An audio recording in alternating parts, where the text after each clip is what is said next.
L'activité sismique est répartie le long des failles, zones de rupture dans la roche, en général à proximité de frontières entre les plaques tectoniques.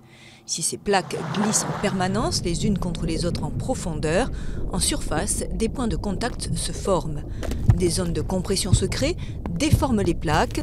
Quand les tensions sont trop importantes, la plaque casse brutalement, c'est le séisme. Ce mouvement peut créer une faille. Après la secousse principale, il y a des répliques, ce sont des réajustements de l'écorce terrestre au voisinage de la faille. Ces frictions provoquent des secousses quasi permanentes, généralement imperceptibles par les humains. Les zones sismiques les plus actives dans le monde sont situées en Asie, au Proche-Orient, en Afrique du Nord et en Amérique. L'échelle de magnitude de moment est aujourd'hui souvent utilisée pour mesurer l'énergie dégagée, à la place de l'échelle de Richter.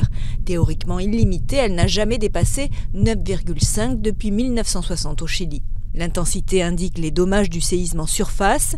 Ils sont déterminés par l'échelle macrosismique européenne qui comporte 12 degrés. À 1, le séisme n'est pas ressenti. Le niveau 12 correspond à une modification totale du paysage. Par la suite, les phénomènes induits peuvent être entre autres des glissements de terrain, des avalanches ou des tsunamis.